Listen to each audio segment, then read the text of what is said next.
It was the kind of evening that felt too quiet for a city that never stopped moving. The rain had just begun to fall, soft at first, then heavier, blurring the lights of passing cars into rivers of gold and red. In the middle of that storm, a black luxury sedan sat motionless on the side of an empty road.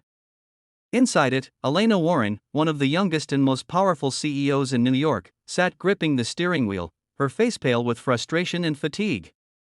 The engine had died without warning, and in that moment, the woman who was used to controlling boardrooms, contracts, and empires suddenly realized she couldn't control everything. If you believe in kindness, second chances, and the magic of destiny that brings lost souls back together, please take a second to like, comment, share, and subscribe to this channel.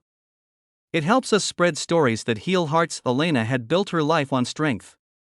The kind of strength that came from being left behind, from heartbreak that once tore her apart.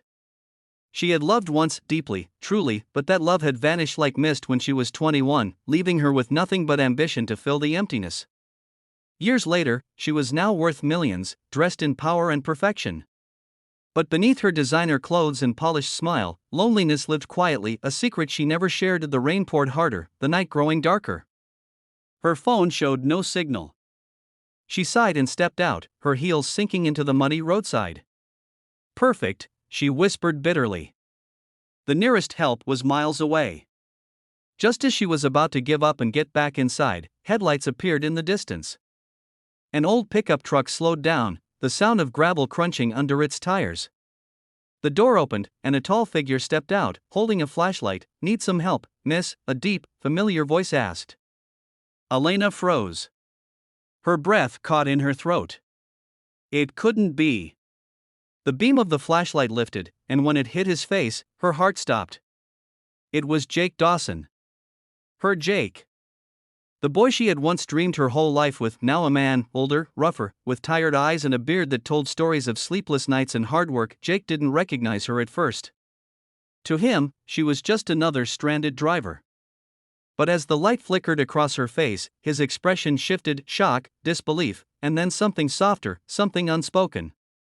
"Elena," he whispered, like the name itself hurt to say. She wanted to speak, to smile, but the words tangled in her throat. Jake was all she managed. The years between them suddenly vanished, and all the walls she had built around her heart began to tremble. He shook off his surprise and got to work under the hood, rain dripping from his hair, his hands steady and sure. She stood quietly, watching him, the same hands that had once held hers under the stars, now covered in grease and rain.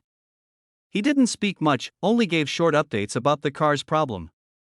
She wanted to ask 1,000 questions, but something in his eyes told her life hadn't been kind to him. After an hour, the car roared back to life. Jake wiped his hands on a rag, his breath fogging in the cold air. "You're good to go," he said softly, avoiding her gaze. "Thank you," Elena murmured. Her voice trembled. "You didn't have to stop." He gave a small, tired smile. "Old habits die hard, I guess." The silence that followed was heavy. Finally, she asked, "Do you live around here?"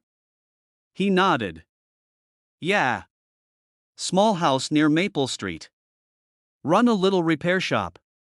Keeps the bills paid." He hesitated, then added quietly, "It's just me and my daughter."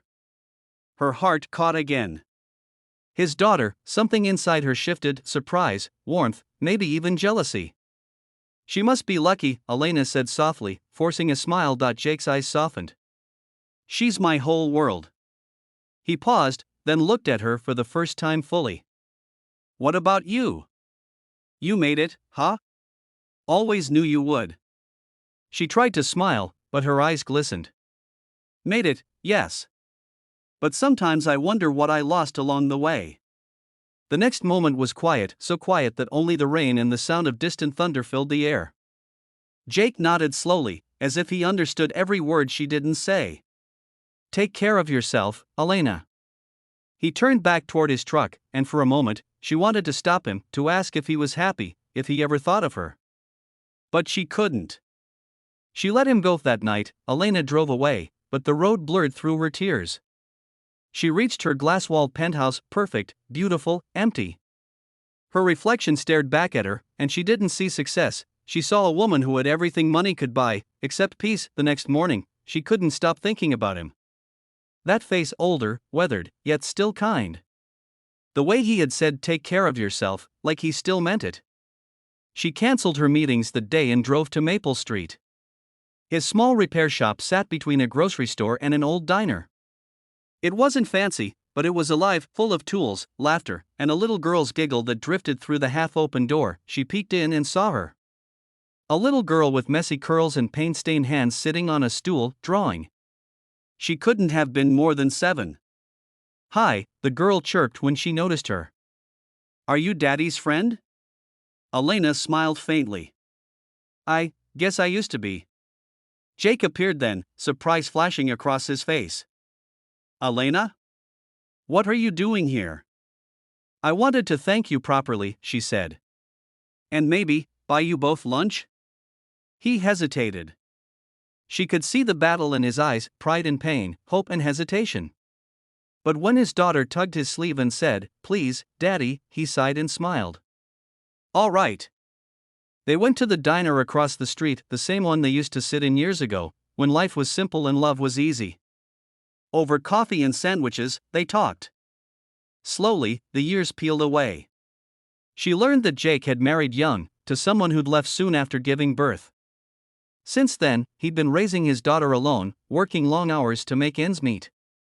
He never complained, never asked for more than what he had. Elena listened, her heart aching. She realized how different their worlds had become, her high-rise empire and his humble little garage, yet how something invisible still connected them. The way he looked at his daughter, the quiet strength in his eyes, reminded her why she'd loved him all those years ago. Days turned into weeks. She found excuses to stop by a checkup for her car, dropping off lunch, helping the little girl with school projects. Slowly, Jake began to open up again. They laughed, they remembered, they healed.